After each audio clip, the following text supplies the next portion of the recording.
मेरी शादी आइसक्रीम जैसी महिला सीईओ से गुप्त रूप से हुए 3 साल हो गए और मैं एक फुल टाइम बाल घोड़ा बन गया। आज बच्ची को तेज बुखार था, नैनी अचानक चली गई और घर पर सिर्फ मैं ही बचा था। नतीजा ये हुआ कि एचआर डायरेक्टर ने मेरे सामने सस्पेंशन नोटिस फेंकते हुए कहा, अब यहां से निकल जाओ। मैंने मीटिंग रूम में बैठी अपनी पत्नी की तरफ देखा, गोद में बुखार से तपती बेटी को कसकर पकड़ा और हल्की मुस्कान के साथ कहा, ठीक है, ये नौकरी मैं छोड़ देता हूँ। ये बच्चा अभी अब तुम्हारा। मेरा नाम लिन मो है, एक सम्मानित घर जवाई। हालांकि मेरे कुछ बेकार दोस्त मुझे मजाक में बैल घोड़ा कहते हैं। घर में पत्नी के लिए और बाहर कंपनी के लिए, दोनों जगह मेहनत मैं ही करता हूँ। मेरी पत्नी सुभाष टियाशिंग ग्रुप की मशहूर आइस क्वीन सीईओ है, हजारों करोड़ की मालकिन। साल के 365 दिनों में से लगभग 360 दिन वह बिजनेस मीटिंग और बिजनेस ट्रिप्स में व्यस्त रहती है। हमारी शादी को 3 साल हो चुके हैं। उस लाल रंग के मैरिज सर्टिफिकेट के अलावा हमारे रिश्ते की कोई खास निशानी नहीं। हाँ, हमारी एक 3 साल की बेटी भी है, लिनी। इन 3 सालों में वह कमाने की जिम्मेदारी निभाती रही, जबकि मैं घर संभालने और बेटी की देखभाल करने में लगा रहा। सीधे शब्दों में कहूं तो मैं एक गृहिणी जैसा जीवन जी रहा था, लेकिन आज इस गृहिणी के करियर को सबसे बड़ी चुनौती का सामना करना पड़ा। सुबह 6 बजे मेरी गोद में लेटी ई का शरीर अंगीठी की तरह गर्म हो गया।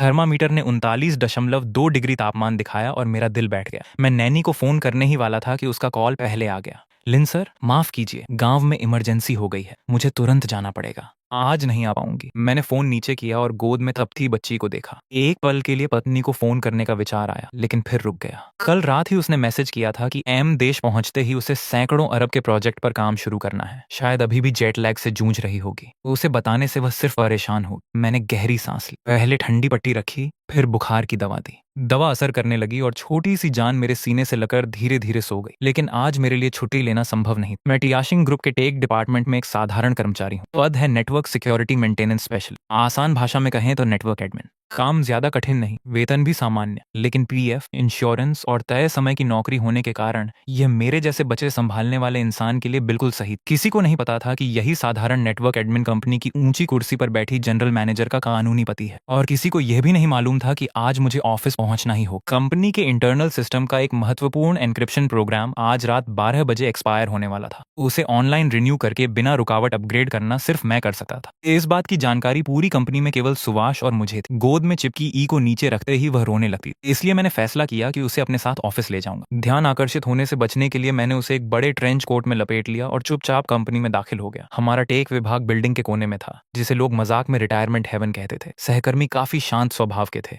मेरी गोद में कुछ छिपा हुआ देखकर वे बस मुस्कुरा दिए। छोटे लिन, क्या खजाना छिपा रखा है? मैडम का लव लंच? मैं भी मुस्कुरा दिया। मैंने ई को अपने क्यूबिकल के अंदर बने छोटे स्टोरेज कॉर्नर में सुला दिया। मैंने उसे पहले ही एक अस्थायी नर्सरी जैसा बना रखा था। बच्ची काफी शांत थी, शायद बुखार की वजह से उसमें ताकत नहीं बची थी। वह बड़ी बड़ी आंखों से सिर्फ मुझे देखती रही। मेरा दिल थोड़ा भारी हो गया। ई, पापा यहीं हैं, काम खत्म करके तुरंत आते हैं। मैंने उसके माथे पर हाथ फेरा और काम में लग गया। सब कुछ सामान्य चल रहा था। सहकर्मी इधर उधर घूमकर समय बिता रहे थे। मैं कोडिंग कर रहा था और ई चुपचाप सो रही थी। लेकिन यह शांति ज्यादा देर टिकने वाली नहीं। अचानक ऑफिस का दरवाजा जोर से खुला। एक महिला, जिसने फॉर्मल सूट पहन रखा था, गहरा मेकअप किया हुआ था और चेहरे पर साफ तिरस्कार झलक रहा था, 2 लोगों के साथ अंदर चली आई। हमारे विभाग के नरम दिल लीडली भाई तुरंत घबरा गए। अरे चेन, डायरेक्टर किस बयार से? चेन पिंग, नई एचआर डायरेक्टर, मोहल्ले भर की चुगलखोर नई झाड़ू। पूरी कंपनी में उसने आते ही हलचल मचा रखी थी। ली भाई की बातों को नजरअंदाज करते हुए उसने पूरे कमरे पर नजर दौड़ाई और उसकी निगाह सीधे मेरे डेस्क पर रखी दूध की बोतल पर जाकर ठहर गई। उसके होठों पर हल्की व्यंग्य भरी मुस्कान उभरी। हाई हील की आवाज के साथ वो मेरे सामने आकर रुकी। तुम्हारा नाम क्या है? मेरे मन में तुरंत बुरा एहसास हुआ। मैं खड़ा हो गया और खुद को शांत दिखाने की कोशिश की। डायरेक्टर चेन, मेरा नाम लिन मो है। उसने ठंडी हंसी हंसते हुए अपनी लाल नेल पॉलिश वाली उंगली मेरी स्क्रीन की तरफ बढ़ाई। लिन मो, ऑफिस के समय में काम करने की बजाय पेरेंटिंग टिप्स पढ़ रहे हो। स्क्रीन पर साफ लिखा था। अगर छोटे बच्चे को बार बार तेज बुखार आए तो क्या करे? मैं कुछ बोल पाता, उससे पहले उसके पीछे खड़े एक कर्मचारी ने मेरे पर्दे से ढके कोने को झटके से खींच दिया। डायरेक्टर चेन, यहाँ तो एक बच्चा भी है। सभी की निगाहें मेरी तरफ उठ गईं। ई अचानक घबरा गई और रोने लगी। मेरा दिल कस गया। मैं जल्दी से उसके पास गया, उसे गोद में उठाया और धीरे धीरे पीठ सहलाने लगा। ई, मत रो, पापा यहीं हैं। चेन पिंग ने बच्ची की ओर देखा। उसके चेहरे पर हैरानी नहीं, बल्कि किसी गलती को पकड़ लेने की संतुष्टि साफ दिखाई दे रही थी। लिनमो, तुम्हारी हिम्मत तो काफी है। कंपनी को क्या समझ रखा है? उसकी ऊंची आवाज से ई और जोर से रोने लगी। मैंने गुस्सा दबा लिया। बहस करने से हालात और बिगड़ सकते थे। मैंने शांत स्वर में कहा, माफ कीजिए, मेरी बेटी को आज तेज बुखार है। घर पर कोई नहीं था, इसलिए मजबूरी में उसे साथ लाना पड़ा। मैं भरोसा दिलाता हूँ कि काम पर कोई असर नहीं पड़ेगा। आज का सबसे जरूरी काम पूरा करके मैं तुरंत निकल जाऊंगा। सबसे जरूरी काम? चेन ऐसे हंसी जैसे कोई मजाक सुन लिया हो। एक नेटवर्क एडमिन का सबसे जरूरी काम क्या होता है? बॉस के कंप्यूटर की धूल साफ करना या सर्वर में एंटीवायरस डालना? उसके साथ आए लोग भी हंस पड़े। एक विभाग के बाकी लोग चुपचाप सिर झुकाए बैठे रहे। ली भाई कुछ कहना चाहते थे, लेकिन चेन की सख्त नजरों ने उन्हें रोक दी। लिन मो, वजह चाहे जो भी हो, कंपनी के नियम सबके लिए एक जैसे हैं। कर्मचारी नियमावली की धारा 78 के अनुसार ऑफिस एरिया में बाहरी लोगों, खासकर परिवार के सदस्यों को लाना पूरी तरह प्रतिबंधित है। यह गंभीर उल्लंघन है। फिर उसकी आवाज और कठोर हो गई। सुना है टेक डिपार्टमेंट काफी आराम से चलता है। कंपनी का पैसा लेकर मौज करते हो। अच्छा है, आज एक उदाहरण बना देते हैं। मैं समझ गया। उसका असली निशाना मैं नहीं, बल्कि हमारा पूरा टेक विभाग।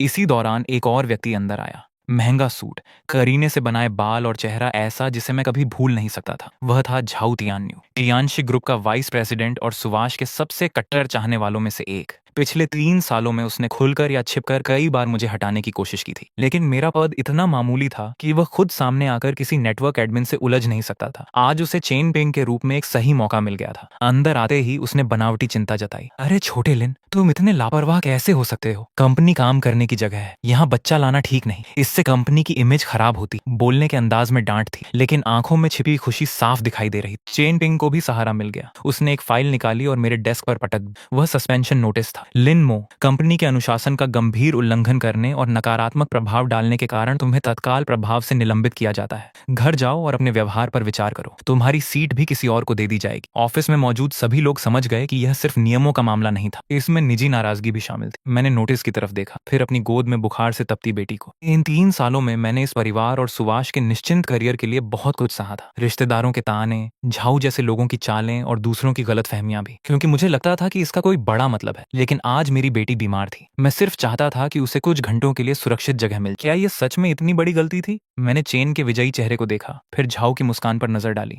और अचानक मुझे हंसी आ गई। शायद पहली बार मुझे लगा कि कुछ फैसले बदलने का समय आ गया है। मैं आखिर बचाने की कोशिश किस चीज की कर रहा था? एक ऐसी कंपनी जहां मेरी और मेरी बेटी की कोई जगह नहीं थी। एक ऐसी पत्नी जो सिर्फ काम जानती है, घर परिवार नहीं। गुस्सा एड़ी से सिर तक उछला और मैं खुलकर हंसा। हम सब दंग। चैन की भौहें सिकुड़ गईं। हंस क्या रहे हो? पागल हो गए हो? झांव भी सतर्क होकर मेरी तरफ देखने लगा। मैंने हंसी रोक ली। आंखों में ठंडापन उतर आया। सस्पेंशन की जरूरत नहीं है, इतना कहकर मैंने नोटिस उठाया और डेस्क पर रखी अपनी सारी निजी चीजें, यहाँ तक कि दूध की बोतल भी एक ही झटके में कूड़ेदान में डाल दी। फिर बेटी को गोद में उठाया और सबकी निगाहों के सामने तेज कदमों से बाहर निकल गया। चैन पीछे से चिल्लाई, कहाँ जा रहे हो? मैंने कोई जवाब नहीं, सीधे लिफ्ट में गया और सबसे ऊपर वाले फ्लोर का बटन दबा दिया। सीईओ ऑफिस और स्ट्रैटेजिक बोर्ड मीटिंग रूम। तभी याद आया कि आज सुभाष सभी डायरेक्टर्स के साथ एक बेहद महत्वपूर्ण मीटिंग कर रही है। बहुत बड़ी। अब किसी को अलग से बताने की भी जरूरत नहीं पड़ेगी। ऊपरी मंजिल पर मोटे कालीन बिछे थे और चारों तरफ ऐसी खामोशी थी कि अपनी धड़कन तक सुनाई दे रही। आखिर में भारी नाशपाती लकड़ी के बने विशाल दरवाजे खड़े थे। दोनों ओर बॉडीगार्ड तैनात थे और सामने चीफ सेक्रेटरी लीसा मौजूद। उसने मुझे बच्ची के साथ देखकर हैरानी से कहा, लिन सर, सुमैम अभी टॉप सीक्रेट स्ट्रैटेजी मीटिंग में है। किसी को भी अंदर जाने की अनुमति नहीं। वह मुझे रोकना चाहती थी, लेकिन मैं बिना रुके आगे बढ़ता रहा। दोनों बॉडीगार्ड भी रास्ता रोकने के लिए आगे आए। उन्हें मेरी पहचान मालूम थी, मगर ड्यूटी आखिर ड्यूटी होती है। मैं ठहर गया, उनकी ओर एक नजर डाली और धीमी मगर ठंडी आवाज में बोला, हटो। दोनों लंबे चौड़े जवान अनजाने में आधा कदम पीछे हट गए। मैं दरवाजे तक पहुंच गया। अंदर से झाऊ तियान्यू की आवाज आ रही। मेरी गोद में पड़ी ई शायद मेरे अंदर के उफान को महसूस कर चुकी थी। उसने हल्की सिसकी ली। पापा पकड़ो। मैंने उसकी पीठ थपथपाई। चलो मम्मा को ढूंढते हैं, फिर घर चलेंगे। इसके बाद मैंने पैर उठाए। लीसा के चीखने से पहले, गार्डों के संभलने से पहले, मैंने पूरी ताकत से उस महंगे दरवाजे पर लात मार दी। धड़ाम। ताला टूट गया और दोनों पल्ले जोर से दीवार से जा टकराए। पूरा मीटिंग रूम एकदम शांत हो गया। लंबी टेबल के दोनों ओर बैठे बोर्ड मेंबर्स जड़ हो गए। किसी के हाथ से पेन गिर गया तो कोई आधा उठकर खड़ा रह गया। मुख्य सीट पर बैठी सुभाष के चेहरे पर पहली बार हैरानी साफ दिखाई दी। प्रोजेक्टर के सामने प्रस्तुति दे रहा झाऊ भी सन्न रह गया। उसके चेहरे पर गर्व, आश्चर्य और गुस्सा एक साथ उभर आए। फिर मुझे पहचानते ही उसने व्यंग्य से कहा, लिनो, तुम पागल हो गए हो। ये स्ट्रैटेजी मीटिंग रूम है। तुम्हें अंदर आने की हिम्मत किसने दी? सिक्योरिटी। सबको लगा जैसे मैं अपना आपा खो चुका हूँ, लेकिन मैंने किसी की तरफ ध्यान नहीं दिया। मैं सिर्फ अपनी बुखार से तपती बेटी को गोद में लिए इस सबसे ऊंचे सतह वाले कमरे में चला आया। बोर्ड मेंबर्स मुझे ऐसे देख रहे थे जैसे कोई अनहोनी चीज सामने आ गई हो। मैं झाऊ के पास से गुजरा। उसने मुझे ऐसे घूरा मानो मैं पहले ही हार चुका हूँ। मैं सीधे टेबल के सिरे तक पहुंचा। वहां सफेद सूट पहने बैठी महिला, जिसकी मौजूदगी ही लोगों को नजरें झुकाने पर मजबूर कर देती थी, मेरी पत्नी सुभाष थी। वह लिनी की माँ भी। उसने मेरी तरफ देखा। उसकी आंखों में उलझन और हल्की नाराजगी झलक रही थी। लिनो, तुम आखिर कर क्या रहे हो? उसकी आवाज हमेशा की तरह ठंडी थी। मैंने सबके सामने उसकी आंखों में देखते हुए साफ शब्दों में कहा, सुभाष, मैंने उसे पत्नी नहीं कहा, मैंने उसे सू जनरल भी नहीं कहा, मैंने सिर्फ उसका नाम लिया। पूरा कमरा फिर से खामोश हो गया। एक मामूली नेटवर्क एडमिन का सीधे सीईओ को नाम लेकर पुकारना सभी के लिए चौंकाने वाली बात थी। सुभाष की आंखें हल्की सिकुड़ गईं। उसे शायद कुछ अंदाजा हो गया था, लेकिन अब काफी देर हो चुकी थी। उसे अभी तक यह एहसास नहीं था कि आज सबके सामने एक ऐसा राज खुलने वाला है जिसकी किसी ने कल्पना भी नहीं की थी। मैं झुका, अपनी सबसे कीमती निधि हमारी बेटी धीरे पर निर्णायक अदा में उसकी बाहों में थमा दी। वो सहज स्वभाव से पकड़ लेती। मैं सीधा हुआ, एक कदम पीछे हटकर दूरी बनाई। मैंने पूरे कमरे पर नजर दौड़ाई। हर तरफ हैरानी, स्तब्धता और उलझन भरे चेहरे थे। फिर मेरी नजर दोबारा उसी पर टिक गई। मैंने पूरी ताकत से वह बात कह दी जो पिछले 3 सालों से मेरे भीतर दबकर रह गई। आज आखिरकार वह बाहर आ ही गई। मैं यह नौकरी नहीं करूंगा, जिसे करनी है वह करे। और यह बच्ची जिसे तुमने जन्म दिया है, आज से तुम्हारी जिम्मेदारी है। इस तरह जिंदगी नहीं चल सकती। इतना कहकर मैं मुड़ गया, पीछे देखे बिना दरवाजे की ओर बढ़ने लगा। कमरे में कफन जैसी खामोशी छा गई थी। मुझे महसूस हो रहा था कि कई निगाहें मेरी पीठ पर गड़ी हुई, हैरानी, संदेह, तिरस्कार और अविश्वास से भरी हुई। बिना पीछे देखे भी मैं सुवाछिन के बिगड़े हुए चेहरे की कल्पना कर सकता था। शायद उसे लग रहा था कि मैं पूरी तरह पागल हो चुका। कोई अचानक मीटिंग रूम में घुसे, सीईओ पर चिल्लाए, बच्ची को उसकी गोद में थमा दे और नौकरी छोड़ने की घोषणा कर दे, तो लोगों को यही लगेगा। लेकिन अजीब बात यह थी कि मेरे भीतर एक अनजाना हल्कापन था। अब न दिखावा करना था, न किसी का चेहरा देखने की मजबूरी थी। आगे क्या होगा इसकी मुझे परवाह नहीं थी। दहलीज पर लीसा और गार्ड मूर्तियों की तरह खड़े थे। मैं हल्का सा मुस्कुराया, बस बाहर कदम रखने ही वाला था कि पीछे से ठंडी, कांपती लेकिन जल्दबाजी भरी आवाज सुनाई दी।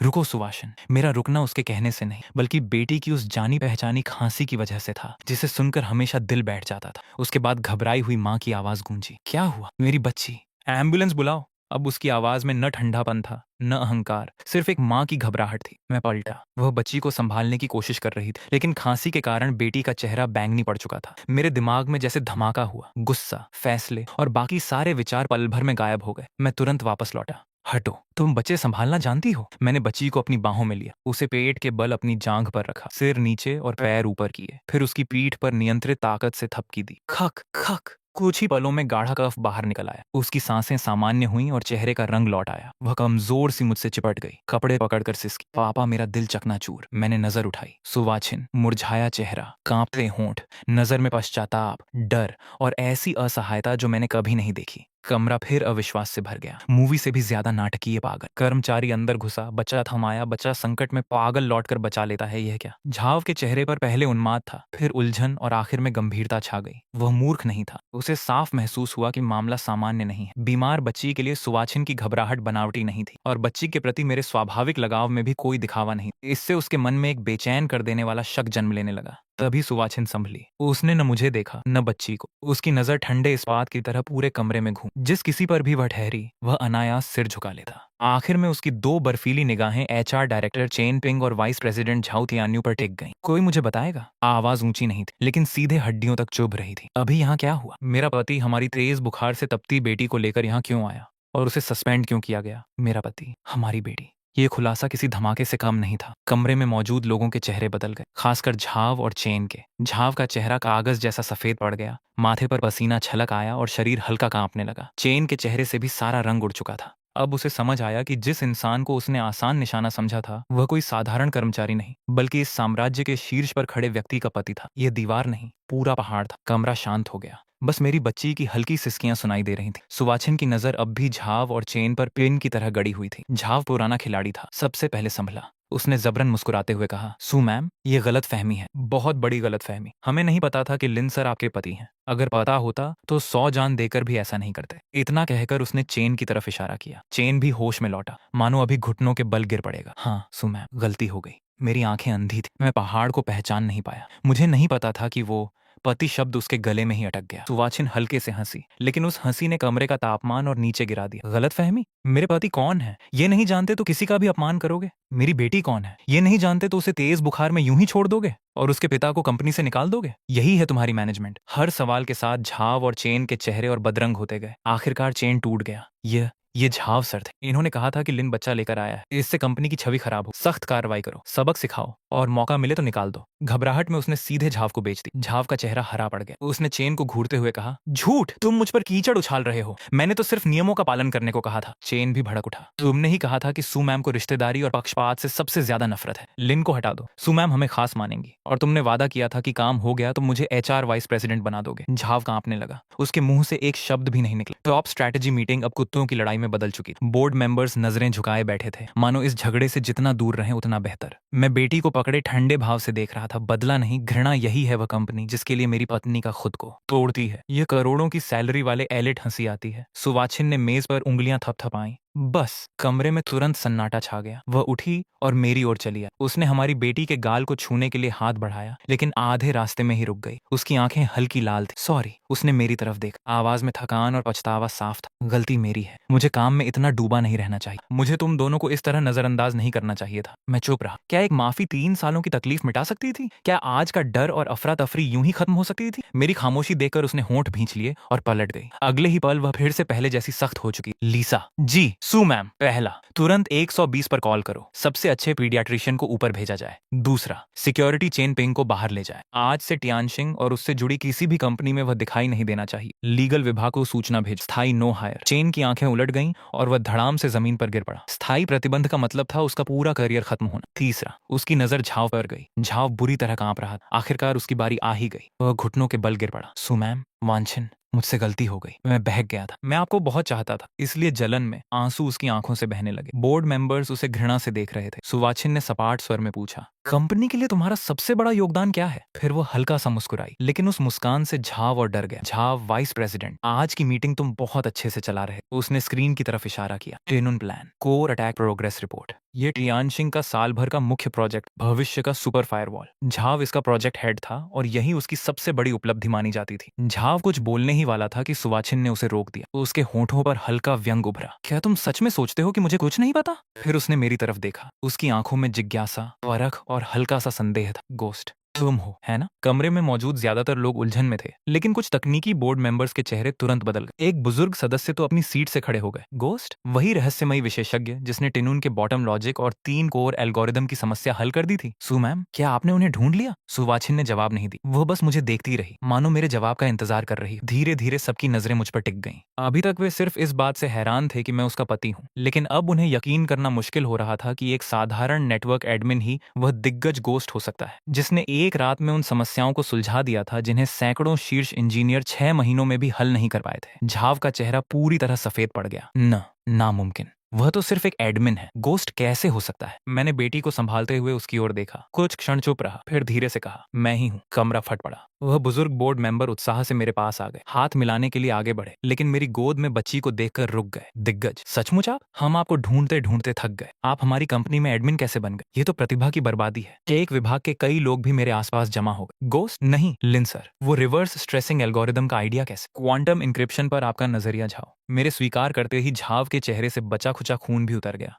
वह धम्म से जमीन पर बैठ गया, खाली आंखों से मुझे देखते हुए बड़बड़ाया, नामुमकिन। तो ये तुम थे हमेशा से। अब उसे समझ आने लगा था कि हर मुश्किल अगले ही दिन कैसे सुलझ जाती थी। जिन तकनीकी समस्याओं पर वह डींगे मारता था, उनके समाधान तक वह खुद नहीं पहुंच पाता था, क्योंकि पर्दे के पीछे कोई अनदेखा व्यक्ति लगातार चालें चल रहा था, और वह व्यक्ति यही मामूली सा एडमिन लिनमो था। उसकी सारी उपलब्धियां, उसका घमंड और सुवाचिन के बराबर खड़े होने का सपना एक मजाक बन गया। गोस्ट के छोड़े हुए कामों को ही वह अपनी काबिलियत समझकर इतराता रहा था। इससे बड़ी विडंबना और क्या होती? वह खुद को खिलाड़ी समझता रहा, जबकि असल में किसी और की बिसात पर चलने वाला मोहरा था। अचानक उसके मुंह से खून निकल आया और वह बेहोश होकर गिर पड़ा। कमरे में फिर हलचल मच गई। सहायक उसे घसीटते हुए बाहर ले गए। चेन को भी सुरक्षाकर्मी उठाकर ले गए। जाते जाते उसकी ईर्ष्या भरी निगाहें अब भी मुझ पर टिकी थीं। नाटक समाप्त हो चुका था। तकनीकी बोर्ड के सदस्य अब भी मुझे घेरे हुए थे। कोई एल्गोरिदम पूछ रहा था, कोई क्वांटम इंक्रिप्शन पर राय जानना चाहता था, लेकिन मेरे सिर में दर्द था और गोद में बेटी भी बेचैनी से सिमट गई थी। सुवाचिन आगे बढ़ी और सबको रोक दिया। बोर्ड मेंबर्स, आज की चर्चा यहीं समाप्त होती, मीटिंग स्थगित की जाती। उसकी आवाज में अब भी अंतिम निर्णय का अधिकार था। सभी लोग अनिच्छा से उठे। जाते जाते वे मुझे सम्मान और जिज्ञासा से भरी नजरों से देखते रहे। जल्द ही विशाल कमरा खाली हो गया। वहां सिर्फ हम तीनों रह गए और दरवाजे पर खड़ी लीसा। डॉक्टर और नर्सें पहुंच गईं। बाल रोग विशेषज्ञ ने जांच के बाद कहा, हाई फीवर के कारण एक्यूट लेरेंजाइटिस हुआ है। अभी जो प्राथमिक उपचार किया गया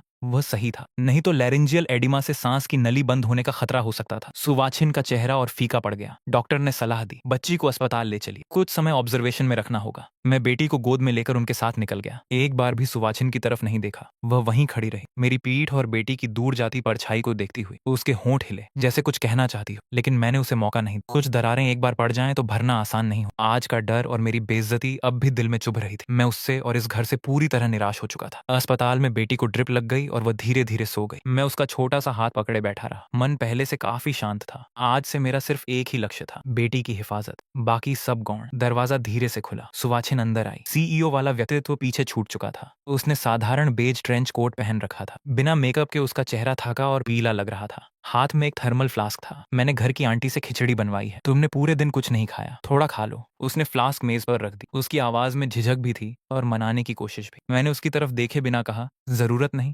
भूख नहीं है। कमरे में फिर सन्नाटा छा गया। काफी देर बाद उसने धीमे स्वर में कहा, लिन्मो, हमें बात करनी चाहिए। कहने के लिए कुछ नहीं, मैंने सपाट आवाज में जवाब दिया। झाव और चेन को मैंने संभाल लिया। उसने धीरे से कहा, वो तुम्हारा मामला है, मुझसे उसका क्या संबंध? मैंने ठंडे स्वर में कहा, ट्रेनून प्रोजेक्ट में तुम्हारी असली भूमिका मैं सार्वजनिक कर दूंगी, मुझे परवाह नहीं। वह कुछ पल चुप रही। तो तुम क्या चाहते हो? उसकी आवाज में पहली बार नरमी महसूस हुई। मुझे पता है, आज गलती मेरी थी। मैं तुम्हें और हमारी बेटी को सुरक्षित नहीं रख पाई। लेकिन लिन्मो, इन 3 सालों में मैंने खुद को इतना क्यों थका दिया? इसी परिवार के लिए, ताकि उसे सबसे अच्छा दे। मैं हल्का सा हंसा और उसकी तरफ देखा। सबसे अच्छा उससे पूछा? उसे सबसे अच्छा क्या चाहिए? सैकड़ों मीटर का पेंट हाउस, लाखों की फीस वाला किंडरगार्टन या माँ बाप का साथ? मुझसे पूछ, मुझे क्या चाहिए? क्या तुम चाहती थी कि मैं हजारों करोड़ की कंपनी का सीईओ बनूं और खुद हाई सोसाइटी का घर जमाई कहलाऊं? या फिर हम एक साधारण पति पत्नी की तरह ऑफिस से लौटकर साथ सब्जियां खरीदें और वीकेंड पर पार्क में वक्त बिताएं? लेकिन तुमने कभी मेरी इच्छा जानने की कोशिश नहीं की। तुम्हें जो सही लगा वही फैसला हम दोनों पर थोप दिया। मेरे शब्द सीधे उसके दिल में उतर गए। उसका चेहरा एकदम फीका पड़ गया। उसने कुछ कहना चाहा, लेकिन आवाज गले में ही अटक गई। मैं उसी औरत के सामने खड़ा था जिससे मैंने सालों तक प्यार किया था, मगर आज वह मुझे अजनबी लग रही। कुछ फैसले रिश्तों को हमेशा के लिए बदल देते हैं। सुवांछिन, हम दोनों अब थक चुके हैं, यहीं खत्म करते हैं। तलाक के कागज वकील भेज देगा। ई मेरी बेटी है, उसे पालने के लिए मुझे तुम्हारे पैसों की जरूरत नहीं पड़ेगी। इतना कहकर मैं बाहर निकल आया। इस वक्त मुझे सिर्फ एक सिगरेट चाहिए थी। सीढ़ियों में खड़े खड़े मैंने आधी डिब्बी खत्म कर, लेकिन धुआं भी दिमाग की उलझन कम नहीं कर सका। क्या सच में 3 साल का रिश्ता इतनी आसानी से खत्म हो सकता था? फोन की स्क्रीन पर हमारी पुरानी फैमिली फोटो खुली थी। पिछले साल ई के दूसरे जन्मदिन पर हम डिज्नी गए थे। ई अपनी माँ का हाथ पकड़े मासूम मुस्कान के साथ खड़ी थी और मैं पीछे से दोनों को देखकर खुश हो रहा था। सब कुछ आखिर कब बदल गया? शायद उसी दिन जब उसने अपने करियर को सबसे ऊपर रख लिया। वह लगातार आगे बढ़ती गई और मैं घर परिवार की जिम्मेदारियों में पीछे रह गया। धीरे धीरे हमारे बीच इतनी दूरी आ गई कि अब हम एक दूसरे को समझ भी नहीं पा रहे। यही दूरी अब हमारे रिश्ते की सबसे बड़ी सच्चाई थी। मैंने सिगरेट बुझाई और गहरी सांस ली। शायद अलग हो जाना ही हम दोनों के लिए सही था। कुछ देर दरवाजे के बाहर रुका, फिर अंदर चला गया। आखिर वह ई की माँ थी। कमरे में सन्नाटा था। पास रखे फ्लास्क के बगल में उसकी लिखी हुई एक पर्ची रखी थी। लिखावट हमेशा की तरह तेज थी, लेकिन इस बार हल्की कांप रही थी। खिचड़ी गर्म है, उसे खिला देना। मैं कंपनी जा रही, फॉलो अप खत्म करके थोड़ी देर में लौटूंगी, माफ करना। मैंने उस पर्ची को कुछ पल तक देखा, फिर बिना कुछ बोले उसे मसल कर कूड़ेदान में फेंक दिया। अगले कुछ दिनों में ई पूरी तरह ठीक हो गई। सू खुद मिलने नहीं आई, लेकिन रोज उसके असिस्टेंट के जरिए सप्लीमेंट, खिलौने और कपड़े भेजती रही। मैं समझ गया कि यही उसका माफी मांगने का तरीका था, लेकिन मैंने हर सामान वापस भिजवा दिया। 1 हफ्ते बाद हमें अस्पताल से छुट्टी मिल गई। मैं उस आलीशान पेंट हाउस में नहीं लौटा। ई को लेकर सीधे अपने पुराने किराए के छोटे फ्लैट में आ गया। 2 कमरे और एक छोटा सा हॉल था, लेकिन वहीं मुझे अपनेपन का एहसास होता था। सब कुछ व्यवस्थित करने के बाद मैंने वकील से तलाक के कागज तैयार करवाए। मैं उन्हें भेजने ही वाला था कि तभी एक अनजान नंबर से फोन आया। हेलो, क्या मैं मिस्टर लिन से बात कर रही हूँ?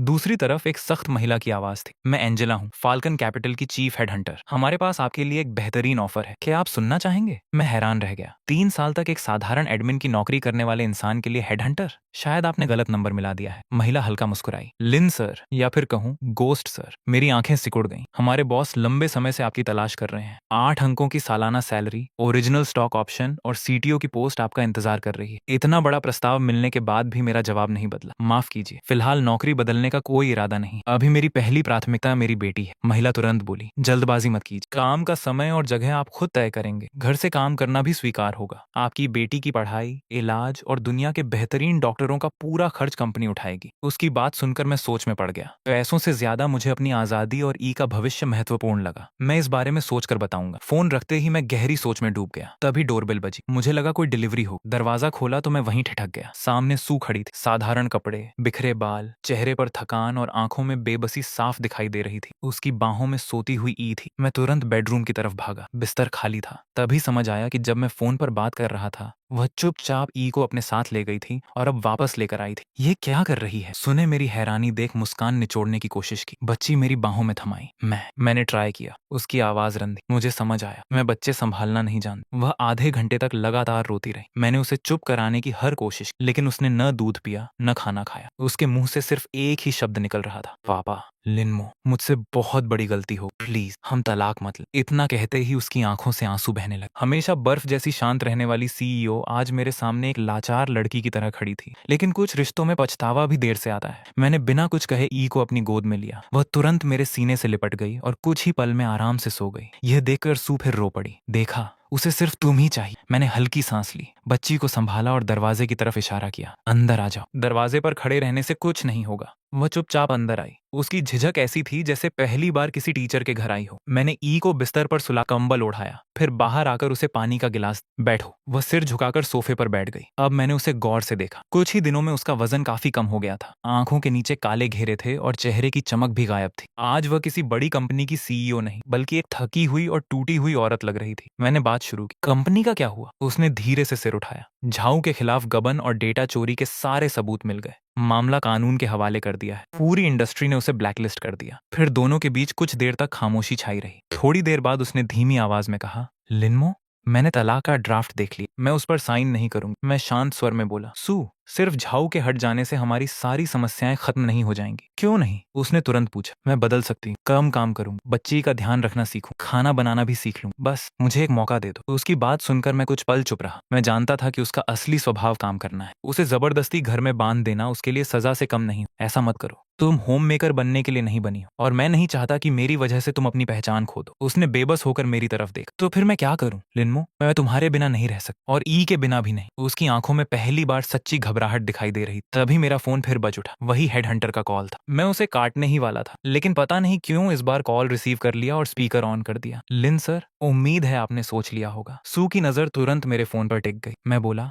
ऑफर अच्छा है, लेकिन अभी फैसला नहीं किया। एंजेला मुस्कुराकर बोली, सोचना छोड़ दीजिए। हमारे छिन जनरल ने कहा है कि आप सिर्फ आ जाइए, बाकी सारी शर्तें आप खुद तय करेंगे और उन्होंने आपके लिए एक खास संदेश भी दिया है। मैं चुप रहा। फोन से आवाज आई, उस औरत के लिए काम मत करो, मेरे पास आ जाओ, मैं तुम्हें बॉस लेडी बना दूंगा। इतना सुनते ही मुझे समझ आ गया कि यह छिनहाव ही है, कॉलेज का मेरा सबसे करीबी दोस्त। हम दोनों कभी कंप्यूटर की दुनिया के सबसे तेज छात्रों में गिने जाते थे। फर्क सिर्फ इतना था कि वह अपने परिवार का बिजनेस संभालने चला गया और मैं अपनी अलग राह पर निकल पड़ा। उसका मजाक अभी खत्म भी नहीं हुआ था कि अचानक सू उठ खड़ी हुई। उसने झटके से मेरा फोन हाथ में लिया और गुस्से में बोली, अपने छिन जनरल से कह देना, लिनमो सुवानछिन का आदमी मरने के बाद भी अगर भूत बनेगा तो मेरे घर का ही रहेगा, कोई उसे मुझसे नहीं छीन सकता। इतना कहकर उसने बिना किसी हिचकिचाहट के कॉल काट दी। मैं कुछ पल तक उसे देखता ही रहा। उसके इस अचानक बदले हुए व्यवहार की मुझे बिल्कुल उम्मीद नहीं। वह 2 कदम आगे आई और सीधा मेरी आंखों में देखने लगी। अब उसके चेहरे पर कमजोरी नहीं, बल्कि पूरा आत्मविश्वास। लिनमो, ये छिन जनरल कौन है? वो तुम्हें अमर क्यों कह रहा था? और ये बॉस लेडी वाली बात क्या थी? उसने लगातार सवाल दाग दिए। मैं हल्का सा मुस्कुराया। सू, अभी तो हम तलाक की बात कर रहे थे। उसने तुरंत बीच में टोका, जब तक तलाक नहीं हुआ तुम कानूनी तौर पर मेरे पति हो, इसलिए तुम्हारे बारे में जानने का पूरा हक मुझे है। उसकी बात सुनकर मैं मुस्कुरा दी। ठीक है, बताता हूँ। छिनहाओ मेरा कॉलेज का सबसे अच्छा दोस्त। हम दोनों एक दूसरे को मजाक में अमर कहते हैं। और जहां तक बॉस लेडी की बात है, मैं हंस पड़ा। वह तो बस मजाक कर रहा था। मतलब छिनहाओ एक मर्द है, सुजड़ मर्द। हाँ मर्द। उसका चेहरा गर्जन से बिल्ली, गाल लाल।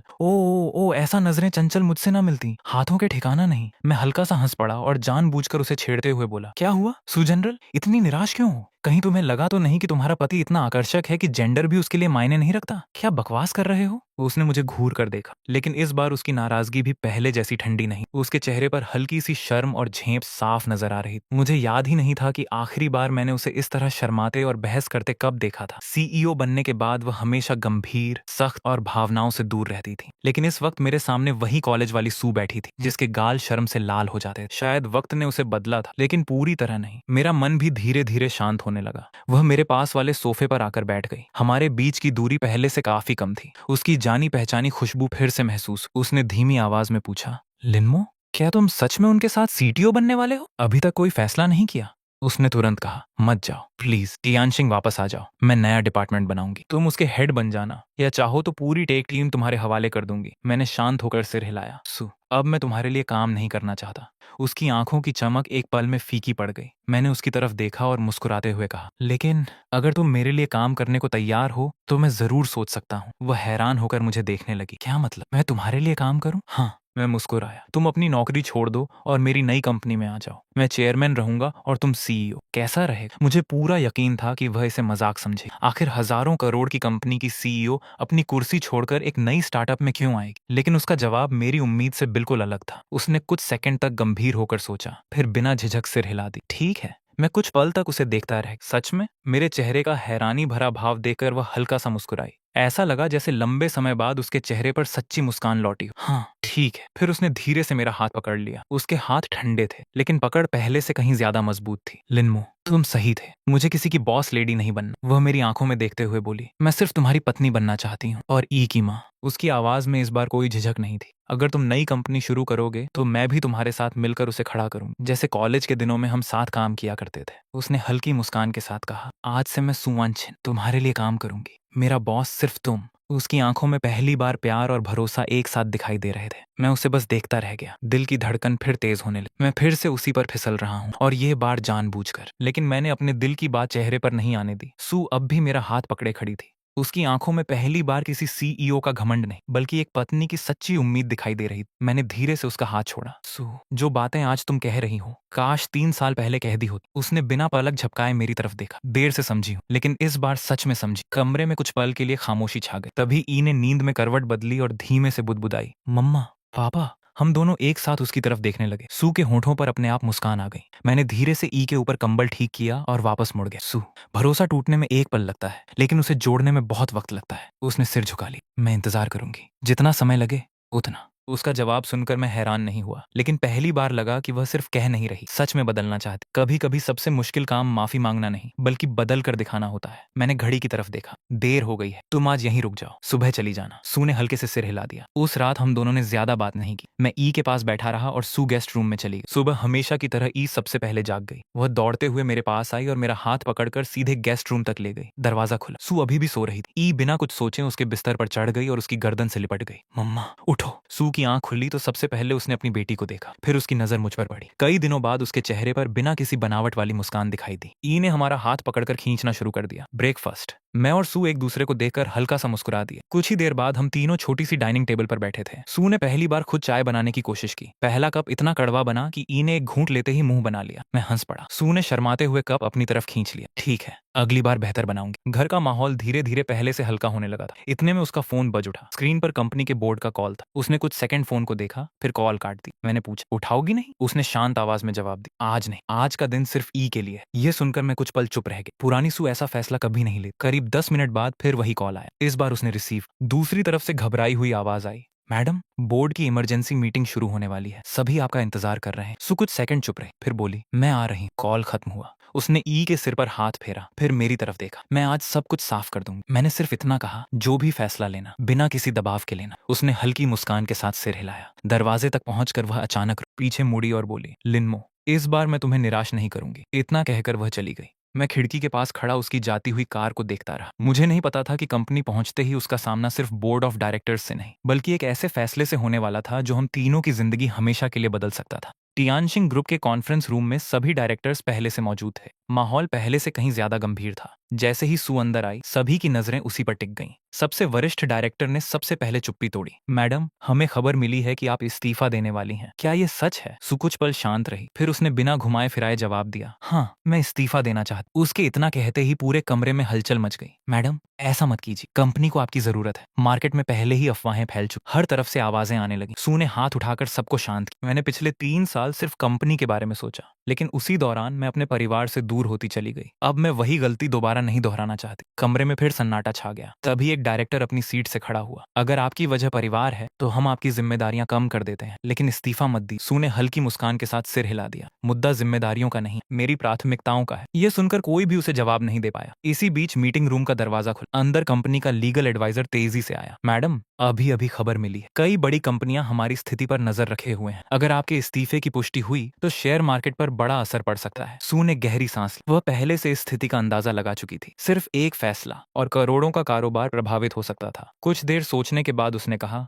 मेरा इस्तीफा आज लागू नहीं होगा। सभी ने राहत की सांस ली, लेकिन अगले ही पल उसने अपनी बात पूरी की। मैं बोर्ड को 3 महीने का समय देती हूँ। इस दौरान नया सीईओ चुना जाएगा। उसके बाद मैं आधिकारिक रूप से पद छोड़ दूंगी। कमरे में बैठे सभी लोग एक दूसरे का चेहरा देखने लगे। उन्हें समझ आ गया कि इस बार सू अपना फैसला बदलने वाली नहीं। उधर मैं ई के साथ घर पर बैठा था। वह रंगीन पेंसिलों से चित्र बना रही। कुछ देर बाद वह दौड़कर मेरे पास आई। पापा देखो। मैंने कागज हाथ में लिया। उसने 3 लोगों का चित्र बनाया। बीच में वह खुद थी। एक तरफ मैं था, दूसरी तरफ सू। हम तीनों के हाथ जुड़े हुए थे। मैं कुछ पल तक उस चित्र को देखता रहा। बच्चों की छोटी छोटी बातें भी कभी कभी सबसे बड़ा जवाब दे देती हैं। मैंने मुस्कुराकर ई के सिर पर हाथ फेरा। तभी मेरा फोन बजा। स्क्रीन पर एक अनजान नंबर था। हेलो। दूसरी तरफ से परिचित आवाज आई। अमर, मुझे उम्मीद थी कि तुम फोन उठाओगे। मैं हल्का सा मुस्कुराया। छिनहाओ, अब क्या नया प्लान है? वो हंस पड़ा। प्लान नहीं, निमंत्रण है। किस बात? कल सुबह मेरे ऑफिस आ जाओ, मैं तुम्हें किसी से मिलवाना चाहता हूँ। मैंने पूछा, इतना जरूरी क्या है? छिनहाओ की आवाज इस बार गंभीर हो गई। तुम्हारे भविष्य से जुड़ी बात है, और शायद सू वांछिन के भविष्य से भी। ये सुनते ही मेरे चेहरे की मुस्कान गायब हो गई। ठीक है, मैं आ जाऊं। फोन कट गया। मैं कुछ देर तक स्क्रीन को देखता रहा। छिनहाओ मुझे बेवजह कभी नहीं बुलाता था। इसका मतलब कल होने वाली मुलाकात सिर्फ एक बिजनेस मीटिंग नहीं होने वाली। अगली सुबह मैं समय पर छिनहाओ के ऑफिस पहुंच गया। जैसे ही रिसेप्शन पर अपना नाम बताया, स्टाफ बिना कोई सवाल पूछे मुझे सबसे ऊपर वाले फ्लोर तक ले गया। दरवाजा खुला तो छिनहाओ पहले से मेरा इंतजार कर रहा था। मुझे देखते ही वो हंस पड़ा। अमर, तुम आज भी पहले की तरह समय के पक्के हो। मैं भी मुस्कुरा दिया। अब बताओ, इतनी जल्दी क्यों बुलाया? उसने मजाक छोड़ते हुए मेरे सामने एक फाइल रख दी। इसे पहले देखो। मैंने फाइल खोली। उसमें टियानशिंग के पिछले 3 साल के बिजनेस डेटा, मार्केट रिपोर्ट और कुछ गोपनीय दस्तावेज। मैंने भौहें सिकोड़ ली। ये सब मुझे क्यों दिखा रहे हो? छिनहाओ कुर्सी पर टिक गया। क्योंकि कोई टियानशिंग को बाहर से नहीं, अंदर से कमजोर कर रहा। मैंने तुरंत उसकी तरफ देखा। झाऊ तो जेल में है, हाँ, लेकिन उसके लोग अभी भी बाहर हैं। उसने एक नाम पर उंगली रखी। इनमें से किसी एक ने कंपनी की गोपनीय जानकारी लगातार बाहर पहुंचाई है। मैं कुछ देर तक फाइल देखता रहा। अगर यह सच था तो सू मुश्किल में थी। छिनहाओ ने मेरी तरफ देखा। मैंने ये बात अभी तक किसी को नहीं बताई, यहाँ तक कि सू वांछिन को भी नहीं। क्यों? क्योंकि बिना सबूत के कहना बेकार है। उसने आगे झुकते हुए कहा, लेकिन मुझे तुम्हारी मदद चाहिए। मैंने बिना सोचे जवाब दिया। मैं अब टियानशिंग का कर्मचारी नहीं, मुझे कर्मचारी नहीं। वह मुस्कुराया। कोष चाहिए। कॉलेज के दिनों में लोग मुझे इसी नाम से जानते थे। कई सालों बाद किसी के मुंह से वह नाम सुनकर पुरानी यादें ताजा हो गईं। कुछ हुनर चाहे जितने साल छिपे रहें, कभी खत्म नहीं होते। मैंने फाइल बंद कर दी। अगर मेरी वजह से सू या कंपनी को फायदा हो सकता है तो मैं मदद करूंगा, लेकिन एक शर्त है। बोलो। जब तक पूरा सच सामने नहीं आता, सू को इस बारे में कुछ नहीं पता चलेगा। छिनहाओ ने तुरंत हाथ बढ़ा दी। डील। मैंने भी उससे हाथ मिला ली। उसी समय टियानशिंग के बोर्डरूम में सू नई सीईओ की तलाश को लेकर मीटिंग कर रही। अचानक उसका असिस्टेंट तेजी से अंदर आया। मैडम, एक जरूरी खबर है। क्या हुआ? हमारे नए प्रोजेक्ट का शुरुआती डिजाइन लीक हो गया है। पूरा कमरा शांत हो गया। सू का चेहरा गंभीर हो गया। किसे पता था इस प्रोजेक्ट के बारे में? सिर्फ बोर्ड के कुछ सदस्य और कोर्ट एक टीम। सू ने बिना समय गंवाए कहा, मीटिंग यहीं खत्म होती है। वह सीधे अपने ऑफिस की तरफ बढ़ गई। उसे अभी तक अंदाजा नहीं था कि उसी समय मैं और छिनहाओ उस गद्दार तक पहुंचने की पहली तैयारी शुरू कर चुके थे, और हमारी जांच का पहला निशाना कंपनी के अंदर बैठा वही शख्स बनने वाला था जिस पर किसी को जरा भी शक नहीं। मैं और छिनहाओ सीधे उसकी प्राइवेट टेक लैब पहुंचे। वहां सिर्फ हम दोनों मौजूद। उसने एक लैपटॉप मेरी तरफ बढ़ाया। अमर, पिछले 3 महीनों का पूरा सर्वर रिकॉर्ड यहीं है। मैंने बिना कुछ कहे स्क्रीन पर नजर दौड़ानी शुरू। कुछ देर तक सब सामान्य दिखाई दिया। फिर एक छोटी सी बात ने मेरा ध्यान खींच लिया। हर बार डेटा लीक होने से कुछ मिनट पहले एक ही यूजर आईडी सिस्टम में लॉगिन होती थी, लेकिन अजीब बात यह थी कि वह आईडी हर बार अलग अलग कर्मचारियों के नाम से इस्तेमाल की गई थी। मैंने कुर्सी से पीछे होते हुए कहा, जिसने भी यह किया है वह अपनी पहचान छिपाना अच्छी तरह जानता है। छिनहाओ ने पूछा, मतलब अंदर का ही कोई आदमी है? मैंने सिर हिलाया। हाँ, और इतना अनुभवी कि किसी को उस पर शक भी न हो। कुछ देर बाद मैंने एक और फाइल खोली। इस बार मामला और दिलचस्प था। लीक हुआ डेटा सीधे किसी दूसरी कंपनी तक नहीं पहुंचा था। पहले उसे कई अलग अलग सर्वरों से घुमाया गया था ताकि असली मंजिल छिपी रहे। मैं हल्का सा मुस्कुराया। काफी समझदार खिलाड़ी। छिनहाओ भी मुस्कुराया, लेकिन गोस्ट से ज्यादा नहीं। पुरानी टीम वर्क फिर से लौटती हुई महसूस हो रही थी। उधर सू लगातार बोर्ड मीटिंग में व्यस्त। डेटा लीक की वजह से सभी डायरेक्टर्स परेशान थे। एक डायरेक्टर बोला, मैडम हमें तुरंत नया सिक्योरिटी सिस्टम लागू करना चाहिए। दूसरा बोला, और टेक्निकल टीम की पूरी जांच भी होनी चाहिए। सू ने दोनों की बातें सुनी, फिर शांत स्वर में बोली, बिना सबूत किसी पर शक करना सही नहीं होगा। पहले सच्चाई सामने आने दीजिए। सभी उसकी बात मान गए। मीटिंग खत्म होने के बाद उसका असिस्टेंट एक फाइल लेकर आया। मैडम, ये अगले महीने होने वाली इंटरनेशनल टेक समिट का निमंत्रण है। सू ने फाइल खोली। इस बार आयोजकों ने देश की सिर्फ 5 सबसे बड़ी टेक कंपनियों को बुलाया था। तियानशिंग का नाम भी उनमें शामिल था। अचानक उसकी नजर एक और नाम पर रुकी, फाल्कन कैपिटल। वह कुछ पल सोचती रही। उधर मैं और छिनहाओ भी उसी समिट की सूची देख रहे। छिनहाओ मुस्कुराया, लगता है इस बार हम दोनों फिर एक ही मैदान में उतरने वाले हैं। मैंने सूची बंद कर दी। मैं मुकाबला करने नहीं, अपना रास्ता बनाने आया हूँ। तो फिर नई कंपनी कब शुरू कर रहे हो? उसके इस सवाल पर मैं कुछ पल चुप रहा। सच कहूं तो अभी तक मैंने फैसला नहीं किया था। तभी मेरे फोन पर एक मैसेज आया। भेजने वाली सू थी। आज शाम अगर समय हो तो मैं और ई साथ में डिनर करना चाहते हैं, सिर्फ हम तीनों। मैं कुछ सेकंड तक उस मैसेज को देखता रहा। छिनहाओ ने मुस्कुराकर पूछा, क्या हुआ? मैंने फोन जेब में रख लिया। शायद आज पहली बार हम परिवार की तरह एक ही टेबल पर बैठने वाले हैं। मुझे नहीं पता था कि वही डिनर हमारे रिश्ते की नई शुरुआत का पहला कदम बनने वाला था। शाम ठीक 7 बजे मैं ई को लेकर रेस्टोरेंट पहुंचा। कुछ ही मिनट बाद सू भी वहां आ गई। आज उसने न ऑफिस वाला सख्त लुक अपनाया था और न ही महंगे बिजनेस सूट पहने थे। साधारण कपड़ों में वह पहले से कहीं ज्यादा सहज लग रही थी। ई दोनों का हाथ पकड़कर अंदर ले गई। जैसे ही खाना आया, ई ने अपनी प्लेट से एक छोटा सा निवाला उठाया और पहले मेरी तरफ बढ़ाया, फिर वही निवाला सू की तरफ। हम दोनों एक दूसरे को देखकर हल्का मुस्कुरा दिए। सू ने धीमी आवाज में कहा, शायद हम दोनों से ज्यादा समझदार है। मैंने जवाब नहीं दिया, लेकिन उसकी बात गलत भी नहीं। कुछ देर तक तीनों बिना किसी बहस के साथ बैठे रहे। काफी समय बाद ऐसा लग रहा था कि हम फिर से एक परिवार की तरह एक ही मेज पर हैं। लेकिन तभी सू के फोन पर एक मैसेज आया। मैसेज पढ़ते ही उसके चेहरे की मुस्कान धीरे धीरे गायब हो गई। उसने फोन मेरी तरफ बढ़ाया। स्क्रीन पर सिर्फ एक लाइन लिखी थी, कल होने वाली इंटरनेशनल टेक समिट में तुम्हें एक ऐसा सच पता चलेगा जिसकी तुमने कल्पना भी नहीं की होगी। मैंने मैसेज दोबारा पढ़ा। भेजने वाले का कोई नाम नहीं था। सू ने मेरी तरफ देखा। तुम्हें पता है ये किसने भेजा है? मैंने सिर हिला दिया। नहीं, लेकिन जिसने भी भेजा है वह चाहता है कि हम दोनों कल उस समिट में जरूर पहुंचें। सू कुछ पल सोचती रही। क्या ये किसी की चाल हो सकती है? हो भी सकती है, और किसी की चेतावनी भी। डिनर खत्म होने के बाद हम दोनों ने ज्यादा बात नहीं की। मैं ई को लेकर घर लौट आया, जबकि सू सीधे अपने पेंट हाउस चली गई। अगली सुबह इंटरनेशनल टेक समिट शुरू होने वाली थी। देश की सबसे बड़ी टेक कंपनियों के प्रतिनिधि एक एक करके पहुंच रहे थे। मैं भी छिनहाओ के साथ हॉल में दाखिल हुआ। उसने मुस्कुराकर कहा, आज मजा आएगा। यहाँ हर कोई खुद को सबसे बड़ा खिलाड़ी समझता है। मैंने हल्की मुस्कान दी। मैं यहाँ किसी से मुकाबला करने नहीं आया। उसी समय हॉल के दूसरे दरवाजे से सू अंदर आई। आज वह फिर अपने पुराने सीईओ वाले आत्मविश्वास में नजर आ रही थी, लेकिन इस बार उसकी नजर भीड़ पर नहीं, सीधे मुझ पर आकर रुकी। हमने दूर से ही एक दूसरे को हल्का सा सिर हिलाकर अभिवादन किया। तभी मंच पर उद्घोषक की आवाज गूंजी, सभी मेहमानों का स्वागत है। आज के मुख्य अतिथि कुछ ही देर में मंच पर आने वाले हैं। पूरा हॉल तालियों से गूंज उठा। अगले ही पल एक बुजुर्ग व्यक्ति मंच पर पहुंचे। उन्हें देखते ही छिनहाओ भी सम्मान से खड़ा हो गया। मैंने धीरे से पूछा, ये कौन है? वह मुस्कुराया। देश के सबसे सम्मानित टेक निवेशकों में से एक, मिस्टर हान। मिस्टर हान ने भाषण शुरू किया। आज मैं किसी कंपनी को सम्मान देने नहीं आया हूँ। मैं उस इंसान को ढूंढने आया हूँ जिसने 10 साल पहले मेरे जीवन का सबसे बड़ा नुकसान होने से बचाया था। पूरा हॉल एक दूसरे का चेहरा देखने लगा। मैं भी चुपचाप उनकी बात सुनता रहा। मिस्टर हान ने अपनी जेब से एक पुरानी फोटो निकाली। उस समय वह सिर्फ एक कॉलेज स्टूडेंट था। उसने बिना किसी इनाम की उम्मीद के मेरी कंपनी की सबसे बड़ी तकनीकी गलती पकड़ ली थी। उन्होंने फोटो कैमरे की तरफ उठाई। अगले ही पल सू की आंखें फैल गईं। छिनहाओ मुस्कुराने लगा और मेरी सांस एक पल के लिए थम गई, क्योंकि उस पुरानी तस्वीर में खड़ा लड़का मैं ही था। पूरा हॉल कुछ पल के लिए शांत हो गया। कई लोग फोटो और मेरी तरफ बारी बारी से देखने लगे। मिस्टर हान मंच से नीचे उतरे और सीधे मेरे सामने आकर रुक गए। उन्होंने मुस्कुराते हुए अपना हाथ बढ़ाया। आखिर इतने साल बाद तुम मिल ही गए। मैंने भी सम्मान से हाथ मिलाया। सर, आपने मुझे पहचान लिया? वो हंस पड़े। जिस इंसान ने मेरी कंपनी को करोड़ों का नुकसान होने से बचाया हो, उसे मैं कैसे भूल सकता हूँ? सू ये सब चुपचाप देख रही थी। उसे पहली बार एहसास हुआ कि मेरे अतीत के बारे में वह बहुत कम जानती थी। मिस्टर हान ने सभी मेहमानों की तरफ देखते हुए कहा,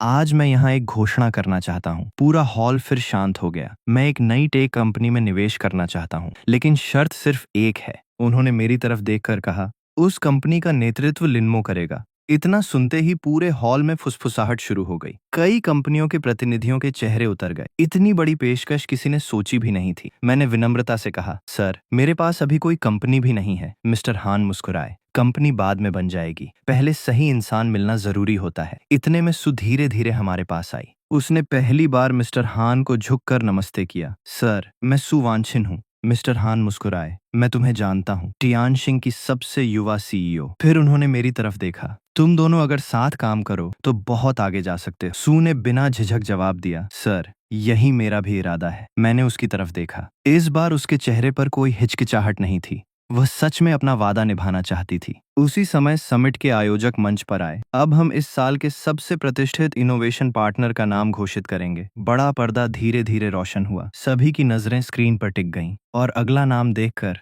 मैं और सू दोनों एक साथ मुस्कुरा उठे, क्योंकि वो नाम हमारी सोच से बिल्कुल अलग था। बड़ी स्क्रीन पर लिखा था, इनोवेशन पार्टनर लिनमो और सू वांछिन। पूरा हॉल तालियों से गूंज उठा। मैं कुछ पल के लिए चुप रह गया। मैंने आयोजकों की तरफ देखा, लेकिन हमारी तो अभी कोई कंपनी भी नहीं है। मंच पर मौजूद होस्ट मुस्कुराया। यह सम्मान किसी कंपनी को नहीं, बल्कि उन दो लोगों को दिया जा रहा है जिनकी तकनीकी सोच और नेतृत्व आने वाले समय में उद्योग की दिशा बदल सकते हैं। तालियां पहले से भी तेज बजने लगीं। सू ने मेरी तरफ देखा। उसकी आंखों में गर्व था, लेकिन इस बार वह गर्व अपने लिए नहीं, मेरे लिए था। मिस्टर हान ने दोनों को मंच पर बुलाया। हम साथ साथ मंच पर पहुंचे। उन्होंने हमें एक स्मृति चिन्ह दिया और कहा, मैंने अपने जीवन में कई सफल लोग देखे हैं, लेकिन बहुत कम ऐसे लोग मिले जो प्रतिभा और ईमानदारी दोनों साथ लेकर चलते हों। मुझे उम्मीद है कि तुम दोनों मिलकर कुछ ऐसा बनाओगे जिस पर पूरा देश गर्व करेगा। मैंने सम्मान से सिर झुका दिया। सू ने भी धन्यवाद कहा। मंच से उतरने के बाद कई बड़ी कंपनियों के प्रतिनिधि हमसे मिलने लगे। हर कोई नई साझेदारी का प्रस्ताव दे रहा था, लेकिन मैंने सभी से एक ही बात कही, अभी हमने कोई फैसला नहीं लिया है। कुछ देर बाद भीड़ कम हुई तो सू मेरे पास आए। लिनमो,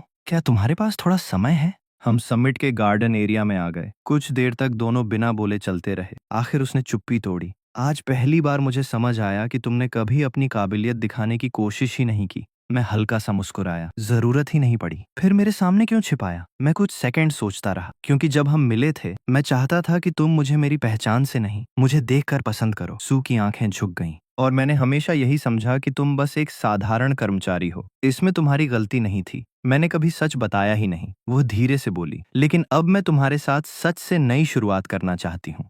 मैंने उसकी तरफ देखा। उसकी आवाज में बनावट नहीं थी। तभी छिन्हाओ भी हमारे पास आ गया। लगता है मेरी जरूरत खत्म हो गई। मैं हंस पड़ा। तुम्हारी एंट्री हमेशा गलत समय पर होती है। वह भी हंसने लगा। गलत नहीं, बिल्कुल सही समय पर। उसने अपने बैग से एक फाइल निकाली। ये रही तुम्हारी नई कंपनी के रजिस्ट्रेशन के सारे दस्तावेज। मैंने हैरानी से उसकी तरफ देखा। तुमने पहले ही तैयार कर लिए? बिल्कुल, मुझे पता था कि एक दिन तुम मान ही जाओगे। सू ने फाइल खोली। कंपनी का नाम अभी खाली था। उसने मेरी तरफ देखकर पूछा, नाम क्या रखेंगे? मैंने कुछ पल सोचा, फिर मुस्कुराकर ई की तरफ देखा, जो दूर लॉन में गुब्बारों के साथ खेल रही थी। कंपनी का नाम ऐसा होगा जिसे सुनकर हमें हमेशा याद रहे कि हमने यह शुरुआत किसके लिए की थी। सू भी ई की तरफ देखने लगी। उसके चेहरे पर हल्की मुस्कान फैल गई। तो फिर उसने पेन उठाया और कंपनी के नाम वाली जगह पर लिख दिया, ईरा टेक्नोलॉजी। मैंने उसकी तरफ देखा। ई का पूरा नाम। हाँ, वो मुस्कुराई। इस कंपनी की सबसे पहली वजह वही है। मैंने बिना कुछ कहे फाइल पर अपने हस्ताक्षर कर दिए। उसी पल सू ने भी साइन कर दिए। छिन्हाओ ने दोनों की तरफ देखा और जोर से ताली बजाई। बधाई हो, आज से तुम दोनों सिर्फ पति पत्नी नहीं, बल्कि आधिकारिक बिजनेस पार्टनर भी हो। हम तीनों हंस पड़े, लेकिन हमें बिल्कुल अंदाजा नहीं था कि घर लौटते ही ई हमारे लिए एक ऐसा छोटा सा सरप्राइज तैयार करके बैठी होगी जो हम दोनों की सारी दूरियां हमेशा के लिए खत्म कर देगा। जैसे ही हम घर पहुंचे, ई दौड़ती हुई दरवाजे तक आई। उसके हाथ में रंग बिरंगे कागज का एक छोटा सा डिब्बा था। वह मुस्कुराते हुए बोली, पापा, मम्मा, आंखें बंद करो। मैं और सू एक दूसरे को देखकर मुस्कुराए और उसकी बात मान ली। कुछ सेकंड बाद ई ने कहा, अब खोलो। हमने आंखें खोली। हमारे सामने हाथ से बना एक छोटा सा फोटो फ्रेम रखा था। उसमें 3 तस्वीरें लगी थीं।